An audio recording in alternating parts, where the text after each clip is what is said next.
अस्सलाम वालेकुम। तमाम देखने वालों से गुजारिश है कि हमारे चैनल को आप बहुत सपोर्ट करें और आपके सपोर्ट की हमको बहुत ज़रूरत है, क्योंकि जो मैसेज हम लोगों तक पहुंचाना चाहते हैं, जब तक आप हमें सपोर्ट नहीं करेंगे ये हमारे लिए पॉसिबल नहीं है। तो हम चाहते हैं कि आप लोग प्लीज़ हमारे चैनल को ज़्यादा से ज़्यादा कमेंट करें, ज़्यादा से ज़्यादा शेयर करें और सब्सक्राइब ज़रूर करें, जिससे कि हमारा हौसला भी बढ़े। और एक लाइक से हमारी बहुत ज़्यादा हौसला अफजाई होती है कि हाँ, हमने जो बात आप लोगों तक पहुंचाई है या जो बात हम कह रहे हैं, कहना चाहते हैं, वो बातें आप लोगों तक बड़े आसानी से पहुंच भी रही हैं और आप उसको समझ रहे हैं। और वो बातें कोई नई नहीं है सबके साथ वही बातें, लेकिन थोड़ा सा इसको समझने में हमारे फ़र्क हो जाता है या हम उसको नज़रअंदाज कर देते हैं। तो हम चाहते हैं कि प्लीज़ आप हमारे वीडियो को बहुत ज़्यादा मोहब्बत दें, प्यार दें और इसको बहुत ज़्यादा फैलाएं, जिससे कि हमें एक हौसला भी मिले और हमको लगे कि हाँ, हम जो काम या जो हमारा मिशन है या जो बातें हम लोगों तक पहुंचाना चाहते हैं या हम करते हैं या हम अपने वीडियो बनाने में, आप लोगों को खुद मालूम होगा कि किसी एक वीडियो को बनाने में बहुत कम वक्त नहीं लगता, बहुत ज़्यादा उसके पीछे आपको सोचना पड़ता है, ध्यान लगाना पड़ता है और उसके ऊपर बहुत सारी बातें सोचना पड़ती हैं। आसपास के माहौल पर विजिट करना पड़ता है कि किसके साथ क्या बीत रही है, क्या आज के माहौल में क्या हो रहा है। तो ये तमाम चीज़ें होती हैं जिनको लेकर हम आपके सामने आते हैं। और अगर आपका हमको ज़रा भी प्यार मिलेगा, ज़रा भी हमारी हौसला अफजाई होती है, तो हमको बहुत हिम्मत मिलती है और ऐसा लगता है कि नहीं, हम सब उसी माहौल के हैं और उसी दौर के हैं, लोग हमको पसंद भी कर रहे हैं और हमारी बात को। आज की वीडियो में भी हम कुछ इसी तरह की बातें हैं जो कि बहुत तकलीफ देने वाली हैं, बहुत ज़्यादा तकलीफ देने वाली हैं, जिसको कि जब आप महसूस करते हैं तो आपको पता चलेगा। कहीं ना कहीं अगर कोई सुन रहा है तो उसमें चाहे वो लेडीज़ हो या जेंट्स हों, वो भाई हो या बहन हो, जो लोग भी सुन रहे हैं उनमें से किसी ना किसी के साथ ये सारी चीज़ें हो रही होती हैं। और आप खुद महसूस करेंगे कि हमने जो कहा या हम जो कहना चाहते हैं ये बातें किस हद तक सही हैं और किस हद तक सही नहीं है। तो आप प्लीज़ हमें कमेंट करके बताएं। तो आज की वीडियो में भी हम आपसे यही कहना चाहते हैं कि आप जब किसी लड़की पे भरोसा नहीं करते या आप जब शादी करके लाते हैं, तो आप ये नहीं सोचते कि हम जिस लड़की को लाए हैं शादी करके, इस पर हमें भरोसा भी करना चाहिए। आप उसको हमेशा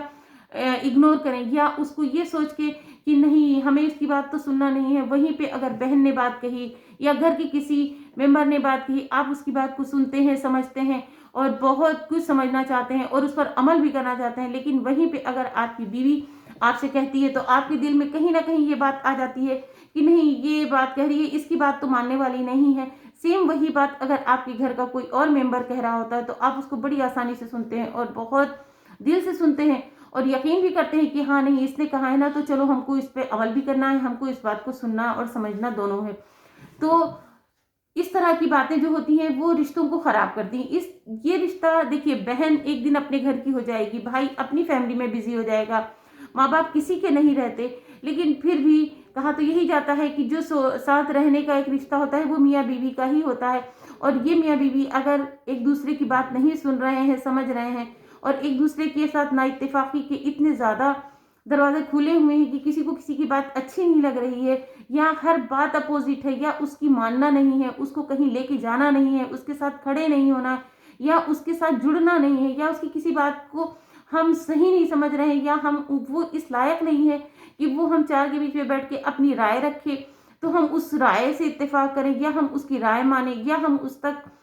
इस चीज का ना एहसास होने दें कि नहीं, तुम बाहर से आई हो, तुम्हारी कोई वैल्यू नहीं है, जो हमारे घर वाले हैं इनकी ही वैल्यू है। तुम एक काम वाली हो, आई हो, तुम सुबह उठ के नाश्ता भी बनाओगी, खाना बनाओगी, घर वालों का ख्याल रखोगी और जबान को खामोश रखोगी। हमारा दिल चाहेगा तो हम तुम्हें कहीं जाने देंगे, हमारा दिल नहीं चाहेगा तो हम तुम्हें नहीं जाने देंगे। सिर्फ तुम काम करने के लिए यहाँ आई हो और काम करो और आराम से खामोश होकर यहाँ बैठो।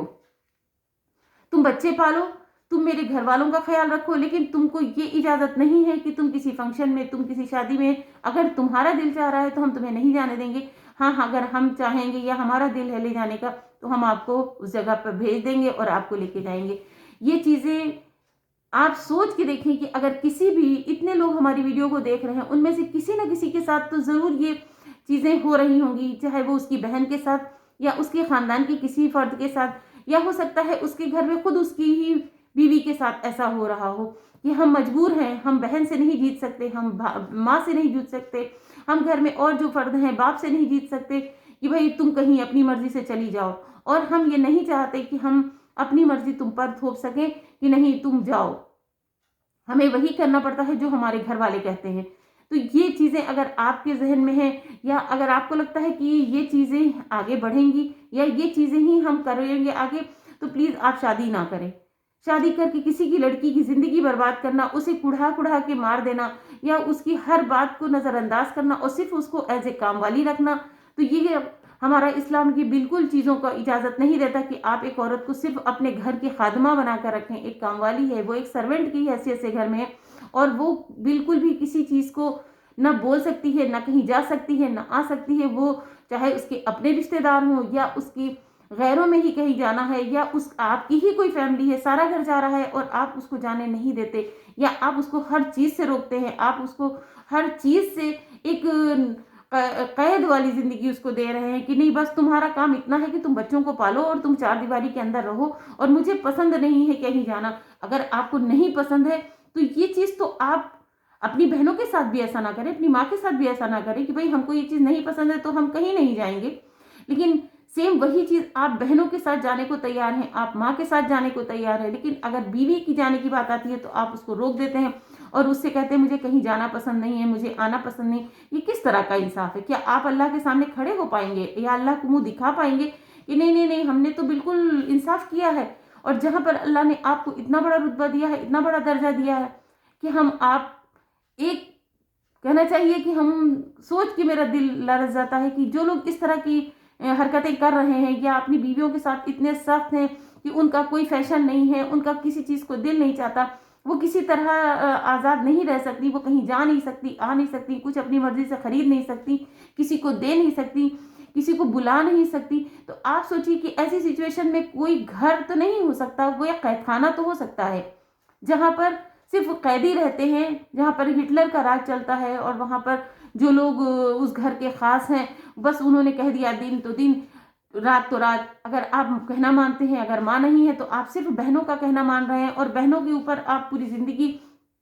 अपनी सर्व कर रहे हैं। ना आपको बीवी से मतलब है, ना आपको बच्चों की फिक्र है, सिर्फ आप 24 घंटे आपका काम ये है कि आप जॉब से आए तो आपको सिर्फ बहनों की फिक्र है, भाई की फिक्र है, अपने खानदान की फिक्र है। आपको ये फिक्र नहीं है कि हम किसी की लड़की लेकर आए हैं और हमारे साथ अगर ये गलत हम कर रहे हैं तो हमारे साथ भी कल औलाद भी है और बहनें भी हैं, तो कल इनके साथ भी गलत हो सकता है। क्योंकि अल्लाह कभी भी ऐसा नहीं होने देना चाहता, वो बंदों को बार बार मौका देता है कि तुम ऐसी हरकतें ना करो कि मैं तुमको याद इस तरह कर लूँ कि फिर तुम वापस आओ तो तुम्हारी कहीं से तौबा की कोई गुंजाइश ना रह जाए। ऐसी हरकतें जो तुम कर रहे हो कि आपकी दो आंखें दी हैं तो आप दोनों आंखों से अलग अलग देखते हैं, और आपको ये नहीं पता है कि बीवी से आपका खानदान चलता है, आपकी नस्लें चलेंगी। आप उसको पैर की जूती बना के रखते हैं, आप उसके अरमानों को कुचल रहे हैं, आपको उसकी दवा की फिक्र नहीं, उसकी इलाज की फिक्र नहीं, उसकी किसी भी तरह की किसी चीज़ की फिक्र नहीं है। और आप बहनों की या माँ की हर छोटी छोटी चीज़ों को, भाई की छोटी छोटी चीज़ों पर इतना आप गौर फिक्र कर रहे हैं।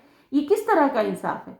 क्या हमारा इस्लाम यही सिखाता है? हम गैर मजहब को क्या मिसाल देने जा रहे हैं? हम उनके लिए क्या मैसेज छोड़ेंगे कि नहीं नहीं हमारे यहाँ इस्लाम में तो ऐसा ही होता है कि माँ बहन और अपने वालों का ख्याल रखा जाता है। वो जो बीवी आती है वो एज ए काम वाली होती है कि वो सबके सामने नाश्ता लगाएगी, खाना लगाएगी, हर चीज़ का ख्याल रखेगी, लेकिन उसकी वो एक मशीन है, एक रोबोट है कि जिसको कि बिल्कुल भी थकना नहीं है, उसको ठंडे गर्म से कोई फर्क नहीं पड़ता, उसको बीमार नहीं होना है, उसको किसी तरह की कोई परेशानी नहीं हो सकती। सिर्फ परेशानी हमारे घर वालों को हो सकती है। और इस औरत ये जो जानदार है, ये जानदार नहीं है, ये सिर्फ एक मशीन है, इसको बिल्कुल भी थकना नहीं है, इसको रुकना नहीं है।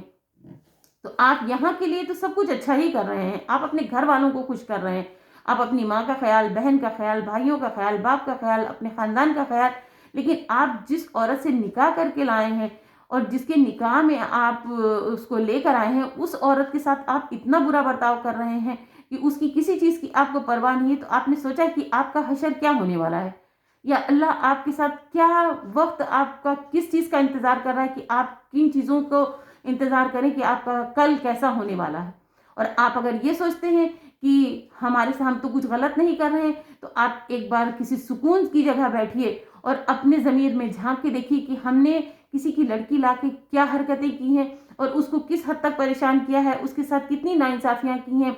कि आपको किसी चीज़ की परवाह ही नहीं हो रही है कि हमारे घर जो जो मेरी बीवी है, जो मेरे निकाह में है, हमें पहला फ़र्ज़ है कि हम पहले उसका ख़्याल रखें, उसके बाद आपसे जुड़े हुए जो लोग भी हैं या जो भी ख़ानदान के लोग हैं, जो भी आपके रिश्ते हैं, आप उनका बाद में ख़्याल रखें। लेकिन आप अगर उस औरत को लेकर आए हैं और उसके इतनी ज़्यादा सी तकलीफ़ें हैं या उसको इतनी सारी प्रॉब्लम है या उसकी खुशियों का, कहीं जाने आने का, उसके दिल का आप ख़्याल नहीं रख रहे हैं, तो आप क्या समझ रहे हैं कि आने वाली ज़िंदगी आपकी पुरसुकून होगी? याद रखिए, जिस वक़्त आप थकेंगे, उस वक़्त आपके काम सिर्फ़ आपकी बीवी ही आती है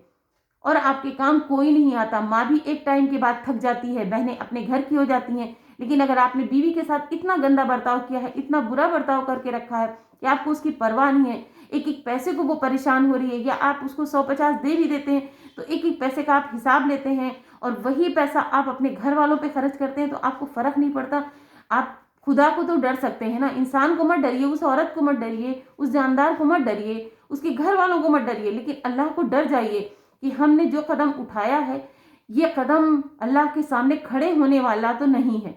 और यहाँ की दुनिया का जो हिसाब है वो यहीं तक है, लेकिन अल्लाह तो यहाँ भी देता है और वहाँ भी देता है और इतना ज़बरदस्त देता है कि फिर इंसान बाकी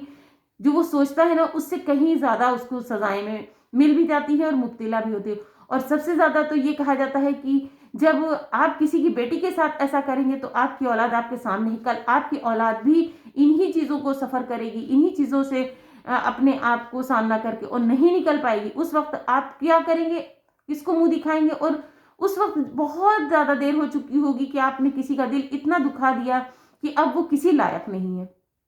ना वो ज़हनी, ना वो जिस्मानी, ना रूहानी, वो किसी लायक नहीं बचे। जब वो किसी लायक नहीं बचेगा तो आपने सोचा कि आपका क्या हशर होगा? कौन बहन आपको पानी पिलाने आ रही है और कौन भाई आपको आपके लिए खाना बना रहा है और कौन माँ आपके लिए खड़ी है? कोई रिश्ता खड़ा नहीं होगा। और उस वक़्त जब आपकी औलाद भी बार-बार ये देखेगी कि मेरी माँ के साथ इतना बुरा बर्ताव है, तो जब तक बच्चे छोटे होते हैं तब तक तो आप कुछ भी कर लें। लेकिन एक टाइम आता है कि जब बच्चे बड़े हो जाते हैं और अपनी माँ का ये हशर देखते हैं, तो कभी वो बाप के साथ अच्छा बर्ताव नहीं करेंगे और ना ही वो बाप के साथ जुड़ेंगे। और फिर वो बाप को हर करवट पर, हर कदम पर याद दिलाते हैं कि आपने मेरी माँ के साथ क्या किया और मेरे साथ क्या किया। आपको सारे खानदान की, सारे कुनबे की बिल्कुल फ़िक्र है, पूरी तरह से फ़िक्र है। बहुत अच्छी बात है आप फ़िक्र करें, लेकिन उस बीच में अगर आप उस औरत के साथ बुरा बर्ताव कर रहे हैं या उसके साथ नज़रअंदाज हो रहे हैं या आप उसकी हर बात को बुरा कह रहे हैं और उसको इग्नोर कर रहे हैं, उसके साथ बुरे बर्ताव में अल्फाज से भी, अंदाज से भी, तो आपने सोचा है कि आप अनजाने में कितने बड़े गुनाह को दावत दे रहे हैं और आपका ये काम दुनिया और आखिरत दोनों को खराब कर देगा और ना आपको कोई पसंद करेगा। क्यों? क्योंकि आहें अर्श तक जाती हैं। जब अल्लाह सुन लेगा और उसने आपको नमाज में याद कर लिया कि ये इंसान मेरे साथ इतना बुरा है कि हमको निकाह करके लाया और मेरे साथ इतनी बदसलूकी है, इतना मेरे साथ है कि मैं सिर्फ कुढ़ रही हूँ, वो आप उसके पास बैठना नहीं चाहते, आप उसके साथ जाना नहीं चाहते, आप उसके साथ खड़े नहीं होना चाहते, तो इसका क्या मतलब समझिए कि आपने क्या सोच के शादी की थी? अगर आपको इतनी ही अपने घर वालों की फ़िक्र थी, परेशानी थी, तो प्लीज़ आप अपने घर वालों के साथ रहते। आपने किसी की लड़की को इस्तेमाल की चीज़ तो बना लिया, लेकिन इस्तेमाल की चीज़ को साफ-सुथरा भी किया जाता है, उसको उसकी ऑयलिंग भी की जाती है, उसका हर तरह से झाड़-पोंछ के ख़्याल भी रखा जाता है। आपने किस किताब में पढ़ लिया कि औरत को सिर्फ़ इस्तेमाल की चीज़ बना के रखो और उसके अलावा उसका कोई हक़ नहीं है कि वो बोले या उसकी कोई फ़रमाइश है, ना उसके फ़ैशन का, ना उसके खुशियों का या उसकी छोटी-छोटी चीज़ों का, छोटी-छोटी ज़रूरतों का आप ख़्याल नहीं रखेंगे तो कौन रखेगा उसका ख़्याल? और आप हर लम्हा आप कोई भी चीज़ लाते हैं और आप अपनी बहन का ख़्याल है कि मेरी बहन को ये पसंद है, आपको ये ख़्याल है मेरी माँ को ये पसंद है, मेरे बाप को ये पसंद है, मेरे भाई की ये फ़रमाइश है। आपको उस बीच में अपनी बीवी नज़र नहीं आती कि मेरी बीवी को क्या पसंद है, मेरे बच्चों को क्या पसंद है? और वो वहीं पे खड़े होके देख रही होती है कि हाँ, ये देखो सबकी फ़रमाइश का खाने का, पीने का, पहनने का सामान आया है और हम वहाँ पे कहीं नहीं हैं। आपने सोचा है कि वो एक बार आह भर के और अल्लाह से शिकवा कर देगी तो आपने सोचा कि आपके साथ अल्लाह यहाँ भी हिसाब कर देगा और वहाँ का भी, और जब यहाँ हिसाब करता है तो कोई बचा नहीं पाता और वहाँ का हिसाब तो बहुत ही खतरनाक है। आप मुल्क में हैं या गैर मुल्क में हैं, आपने अगर शादी की है तो आपका फ़र्ज़ है कि आप उसका सर से पैर तक का ख़्याल रखें, उसकी हर ज़रूरत का, हर तकलीफ़ का, हर छोटी-बड़ी चीज़ों का आप उसके ख़्याल रखें। और अगर आप ऐसा नहीं करते हैं तो आपने सोचा है नहीं, आपके ख्याल में भी नहीं आया होगा कि आप किन चीज़ों को दावत दे रहे हैं और किन चीज़ों से आप इतना ज़्यादा गुनाहों में लिपटते चले जा रहे हैं। आप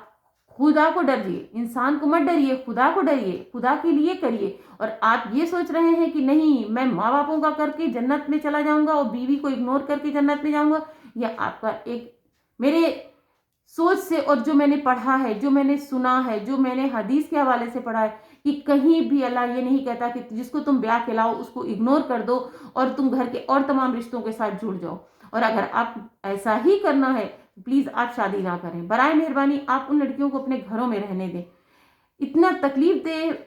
जिस लड़की से मेरी मुलाकात हुई वो इतनी तकलीफ में, और उसने अपनी बात कही, मुझे बहुत रोना आया, बहुत अफसोस हुआ कि हम इस्लाम वाले हैं जहाँ पर सबसे ज़्यादा अगर किसी मज़हब में औरत को इज्जत दी गई है तो वो इस्लाम है, जहाँ पे हर ज़बान कहा गया है कि आप हर कदम पे ये कहा गया कि आप सबसे पहले अपनी बीवी का ख्याल रखें, क्योंकि आपकी नस्ल को वो बढ़ाने वाली है, वो आपकी नस्लों की हिफाजत करने वाली है, वो नस्लों का ख्याल रखने वाली है। और वहीं पे आप उन रिश्तों से जुड़ रहे हैं जो खूनी रिश्ते हैं। हम ये नहीं बिल्कुल उसको फरामोश करते कि उनका आप ख्याल ना रखें, लेकिन आपको सबसे पहले ये सोचना चाहिए कि ये रिश्ते हमारे हैं, लेकिन हमारा जो नया रिश्ता अल्लाह की तरफ से आसमान से बन के आया, उस रिश्ते का ख्याल अगर हम नहीं रखेंगे तो अल्लाह हमें कभी माफ़ नहीं करेगा और इतनी बुरी सज़ाओं में मुब्तला करेगा कि हम जवाब नहीं दे पाएंगे। तो हम आप सबसे एक बार फिर से यही रिक्वेस्ट करते हैं कि प्लीज़ अगर आप शादी करें तो उस औरत का बहुत ख्याल रखें, उसकी दिलजोई भी करें, उसकी हर छोटी बड़ी चीज़ का ख्याल रखें और उसको इग्नोर ना करें। क्योंकि अगर आप ही उसको इग्नोर करेंगे तो आप सोचिए कि उसके साथ देने वाला कौन होगा। और मैके वाले भी बेफिक्र हो जाते हैं कि भाई हमने लड़की की शादी कर दी है तो अब उसकी जिम्मेदारी उसके ससुराल वाले हैं, उसकी जिम्मेदारी अब उसका शौहर है, ना कि हम किसी और से कहें। अगर मैके वालों को ही उसके सारे नखरे उठाना है, सारे काम करना है, तो फिर ज़रूरत ही नहीं है शादी करने की। फिर तो यही है कि भाई ठीक है, हम अपनी बेटी को अपने घर में रखते हैं और हम अपनी बेटी के साथ जिस तरह भी होगा हम करेंगे, लेकिन हम शादी, एक तरफ शादी का ठप्पा भी लग गया, नाम भी हो गया कि शादी कर दी, और उसके बाद इतनी तकलीफें, इतनी अजियत, ना उसकी बीमारी अजारी, सुख दुख, अच्छे बुरे, जाना आना, खाना पीना, सेहत, जिंदगी, मौत, सब उसका, आपको किसी चीज़ से कोई परवाह नहीं है सिवाय अपने बहन भाई, अपने माँ बाप, अपने। तो आप क्यों शादी करके लाए थे? आपको क्या उससे दुश्मनी थी, या आपने एक उसके साथ ऐसा बर्ताव करने की ठान रखी थी कि उस घर से लड़की उठा लाओ और उसके साथ बुरा बर्ताव करो? तो याद रखिए, हम किसी को नहीं कहते, सिर्फ आप अपने अल्लाह को डरिए। आप माँ को भी समझा सकते हैं, आप बहनों को भी समझा सकते हैं कि अगर तुम लोग जा रही हो तो मेरी बीवी को भी ले जाओ, अगर तुम ऐसा कर रही हो तो मेरी बीवी का भी ख्याल रखो। तुम लोग, हम तुम्हारा ख्याल रखते हैं तो तुम लोगों का भी फर्ज है कि तुम लोग भी मेरी बीवी को कहीं जाने लगो। या फैशन में क्या है, अगर हम नहीं कर पाते तो तुम लोग अगर जाती हो तो मेरी बीवी के फैशन का ख्याल रखो कि हाँ उसको भी, वो भी एक औरत है, वो भी एक लड़की है, उसकी भी ज़रूरतें हैं। तो हम उन ज़रूरतों को पूरा करने के लिए हर वक्त तैयार रहिए, क्योंकि आपका ही फर्ज है कि आप बीवी का ख्याल रखें। सारे रिश्ते एक साइड हो जाएंगे, लेकिन अल्लाह सबसे पहले आपसे ही पूछेगा और उस वक्त आपके पास कोई जवाब नहीं होगा और वो वक्त तौबा के लिए भी नहीं बचेगा कि अब आप उसको तौबा कर लें या आप उन चीज़ों को ठीक कर लें। और उस वक्त बहुत बुरा वक्त होगा। इसलिए हम आप लोगों से एक बार फिर से गुजारिश करते हैं कि आप लोग अगर शादी करें तो ज़रूर उस औरत के साथ प्यार से, मोहब्बत से और उसकी हर छोटी बड़ी चीज़ों से जुड़ें और उसके साथ बहुत मोहब्बत और प्यार दें, जिससे कि वो आपके साथ सुकून की और खुशियों भरी ज़िंदगी गुजारे, ना कि हर वक्त आंसुओं भरी और अजियत भरी ज़िंदगी गुजारे। जहाँ पर ऐसे रिश्ते होते हैं वहाँ रिश्ते बहुत बिना मौत के मर जाते हैं। वो रिश्ते नहीं होते हैं, वो सिर्फ हाथ पैर तो इंसान के जिंदा होते हैं लेकिन दिल मर चुका होता है और जहन भी इन चीज़ों को इजाज़त नहीं देता कि कल इनकी तकलीफ है तो लाओ हम इनके साथ खड़े हों या हम इनका साथ दें। तो उम्मीद है आपको हमारी ये बातें, ये जो हमने आपसे कहना चाहा या आपके साथ बातें शेयर की हैं, ज़रूर पसंद आई होंगी और उम्मीद है आप इसको आगे भी शेयर करेंगे। और जो आपके आसपास हैं या आपके घरों में ऐसा कुछ हो रहा है तो आपसे एक बार फिर से रिक्वेस्ट है कि उन चीज़ों को ठीक कर लीजिए। वक्त रहते ठीक कर लीजिएगा, कोई प्रॉब्लम नहीं होगी, लेकिन अगर वक्त निकल गया तो फिर पछताने से कुछ भी नहीं होगा और आप बहुत आगे निकल चुके होंगे और आप एक इंसान को जानवर बना देंगे और उसकी तरफ से अपने दिल को हटा देंगे कि वो आपकी परवाह करना छोड़ देगा और वो आपके साथ रह तो रहा होगा क्योंकि उसकी मजबूरी है, लेकिन आपके साथ एक खुशी और पुरसुकून ज़िंदगी नहीं होगी। मिलते हैं एक नई वीडियो के साथ। अल्लाह हाफिज़।